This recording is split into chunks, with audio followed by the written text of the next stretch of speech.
I know, CG, you said that you're not comfortable sometimes with sitting around at the dinner table and just talking about certain aspects of your life, as far as who you're doing and that sort of stuff.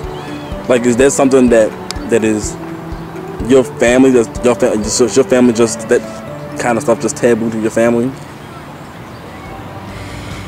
Without being too specific, when I had my first encounter, I told a member of my family, and it wasn't even a sexual encounter. It was just a curiosity, something that was presented to me as an option. I told a member of my family, and they freaked out and told my mom. And when I got home from school that day, I got beat in my kneecaps with a microphone. So that was the response I got for even thinking about it. So that's why I said I understand what you were talking about as far as the DL and not being able to tell your family and stuff, because talking about it with my family is completely restricted, to the point where nobody asks me about it anymore. It was only ever discussed for a few months many years ago, and it was a horrible conversation every time it came up, to the point where if somebody asks me a question, I ignore them. So I can't talk about a lot of stuff that happens in my life with my family just because I already know what the response is going to be, and I don't think I should have to deal with any type of negativity like that. Communication in my household is pretty good. Like me and my mom, I'm at the point now with my mother, our relationship, where we can talk about almost anything. In fact, my mom said, I'm grateful that you feel like you can come to me today, because there was once a point in time where she was battling some demons and we really couldn't talk like we would today. And I'm just grateful that I have a mom to talk to. I need someone to talk to. Like, I really do trust my mother. My sister and my mom were once having a discussion. My sister was like, he fears me more as a disciplinarian than he does you. My mom retorted back with, yeah, but he trusts me more, and he's willing to come to me more and tell me more things than he is you. And my sister was kind of like, oh, she got me there. But communication between me and my mom is great, never better. And Snook, you mentioned earlier about taking your child to a gay and lesbian center and trying to help your child through these struggles, because it is a struggle, and some parents don't know that.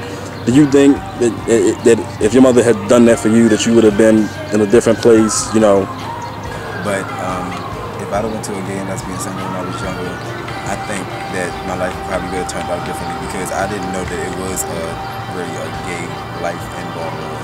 Like, for real, all I knew about gay life in Baltimore was it was Third Saturday at the Paradox. Like, that's all I knew, and that's where I went the first night when I decided that I wanted to, come out. After that, I, started to discover more about, gay women, but Still never been to a Paradox. You ain't missing much. I think that, I probably would have different goals set if, I'd have been introduced to something like that. Maybe not. Yeah. I just realized something. When I was 18, I came out at the age of 18, and around that time, I was like, okay, I need to find something to affirm me, because I have a feeling that my mom she loves me, but she wants to be there for me. There's just going to be something I just can't talk to her about, like real talk. So I need some place to go to fit in and to be affirmed. So I looked in the phone book for gay resources, and then I found the GLCCB, the Gay and Lesbian Center, and I was going there from 18 to the age of 24. And I'm actually very thankful and very humble for the group Sufficient as I Am, because Sufficient as I Am has done a lot for me. So you made that choice to get yourself into, a support system within the life. Yes, and I still keep in contact with my support system from SANE. I cannot imagine what my life would be like without SANE. That's interesting, because you felt that way, but I'm kind of like on Snook's side. It's like I didn't know that stuff existed neither. Right. So, but that, I was going to say, that kind of plays like I was saying, it all depends on the person as well, because Terrence is more like an intellectual type person. So when he was coming out, he was looking for somebody like-minded, to converse with and stuff like that. Me, when I was coming out, I was looking for the party. So, well, I wasn't looking to party, but that's like, you know, that just goes to show, like, you know, the two different types of things that, you know, it all depends on the person, the type of path, the path that you take, path that you take in life. It's interesting because Terrence, you know, has a really good, you know, relationship with his mother as far as communication goes, and he can talk to his mother about stuff. And Terrence made the self-informed decision to go and seek out, you know, a gay support system. And you know, if it wasn't for that gay support system, I would have never met y'all. I found it interesting, however, that the ones who don't have that support, who can't, you know, openly, confidently go to their parents and talk the stuff out at a young age, they don't know about it. They don't even know to go seek it out. It's just interesting that the most supported one here had to seek the stuff out.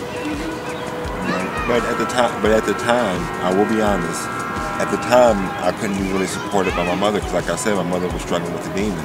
But do you think that because of the fact that your mother, even you know, going through whatever she was going through, because of who she is and how supportive she is of you all your life, do you think that may have influenced your decision, you know, when you hit 18, that I'm gonna go out and look for support out here for this, and not put my mother through that? Yes. That's interesting. That's really interesting. I have had the notion, I'll say, that I like females since I was in like the 6th grade. It wasn't until the 11th grade where I was approached by a female versus the other way around that I acted anything remotely close to, you know, interacting in that way. And I still ain't ever, you know, had sex with a girl at that point because I was still nervous. It's so frowned upon that it literally made me nervous to act normal. And you, James, personally know that I used to dress like a boy in school and didn't know there was anything wrong with it. Like, that's just how I was. Like, I didn't become girly until I got into a corporate job, and that still didn't stop me from dressing how I wanted to dress. It's so weird trying to find yourself when you don't know what yourself is. If that makes any sense. That makes sense. I've heard the catchphrase, don't go trying to find yourself in a dirty mirror. Yeah, like if you don't know what you are, if you don't know what feelings you're having because nobody tells you what it's supposed to be, if you're just going straight off of feelings and don't know what's going on, it's real hard to find your place in the world. Like, it's really, like, you exile yourself from people because you don't think they'll understand you. You become antisocial. I'm very antisocial. It's hard dealing with people who you think will judge you and just completely write you off because of how you feel and what you are. It's I'm crazy getting myself angry. For kids, it's like, you know, it's like if you straight, then it's like, you know, you can make all the mistakes in the world and like everything okay. But once you gay, you just gay, and it's like, the hell with you, like, you know, nobody explains the birds and the bees to you. Yeah. Nobody, like, you know, I mean, if they even worried about a prom, like, they most likely want you to take a girl to do it. You gotta take a girl, or they ain't paying for it, and this, that, and the third. Or the school and all that. Right. My mother knew about me, but I didn't come out to my sister yet. So when my sister went home to Philly, she called me up the phone. She was like, "You had a flag in your door. What does that flag mean?" I was like, "It's a gay pride flag." "Why do you have a gay pride flag in your door?" "Why would I have a gay pride flag?" "No, tell me. Why would you have a gay pride flag in your door?" I'm like, "Because I'm gay." 5 minutes of silence. 3 minutes of awkward silence on the phone. "Does mom know?" "Yeah." "Does anybody else know?" "Yeah, no." My sister was like, "Are you messing around with somebody?" And then that's when I got the gall to say, that's when I got the courage to say, "Actually, that's none of your business." And she said, "None of my business?" I said, "Yeah, I said none of your business." And she was like, "Does daddy know?" She was like, "Did you try to use the fear that daddy would beat me up because I came out?" She was like, "Daddy's probably going to fight you and beat you up and punch you." And so I came out to my dad. My dad was like, "You're my son. I love you regardless." And my dad revealed a revelation to me. I'm not going to reveal what that revelation was. It is interesting that you have such lovely and supportive family, because I went through hell with my father when I came out. Right. He gave me the Bible, and he gave me Donnie McClurkin's book, and we didn't speak for a couple of months, and tried to push him through doors. yeah, so you know. His father not pushing through the door. Your father. So you know. Slam the door. I can definitely identify with that one, because I think somebody threw the Bible at me too. And at the time, I was still a virgin. When all of this was going on, I hadn't had man, woman, nothing. So basically, the argument I got was, well, how do you know what you want if you ain't never had either one? Well, how do I know when I'm not? What if I didn't have one? I was about to say, just well, at least y'all parents cared enough to try to turn y'all back, because my mother, I actually came out when I was 17. My mother asked me like early in the morning before school. She woke me about my sleep before school one morning and asked me. And then she was just like, okay, and that was that. Like, the truth is, like, I sort of forgot that I told her. So, I mean, like, we never like discussed it, like, after that. well, at least you ain't trying to beat your ass for it. I caught the blues. Oh, like, we didn't talk about nothing. She didn't ask me, like, the type of guys I was interested in, if I was seeing anybody, if I was having sex. Like, well, maybe that was she was probably scared. Accepting of it without, No, I don't think she was accepting. I think she was scared. We can start the video like that too. That's another nice little discussion. Anybody got any other comments they want to finish this off with? Who, Josh? I'm not even sure. He said he was on his way. He had changed his clothes. That was an hour ago. Oh, wait a minute. I got a text. Oh, Josh says he's down the street. So Josh got to go and basically respond to everything we talked about. I got to focus. So Josh has finally arrived here, and we about 2 seconds from leaving. But so we was discussing coming out and how your parents took it and support factors and stuff. And she said that when she came out, she didn't really have that kind of openness with her family. But Terrence, you know, his mother was very supportive of him coming out, and me and Snook, you know, have similar, you know, where our parents just, you know, was just like, they don't want to talk about it, just like something that's taboo. Yeah. So how did it happen between you and your mama? For me, I was trying to pick a college to go to, and just stressing about having to do all that on my own. And I guess my mother took it the wrong way and just kind of flat out asked me, you know, was I?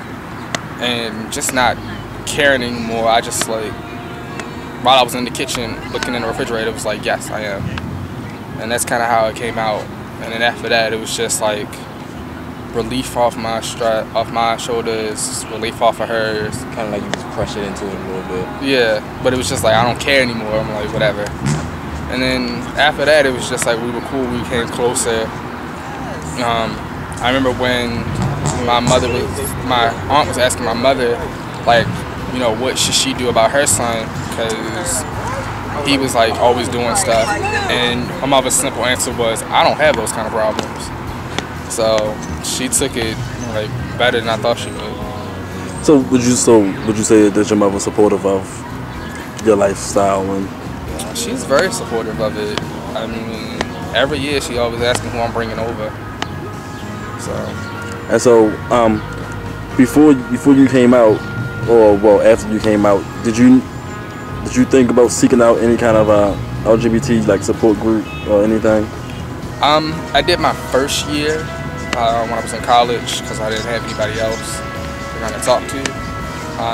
But after I found out that foolishness, I was just kind of like on my own.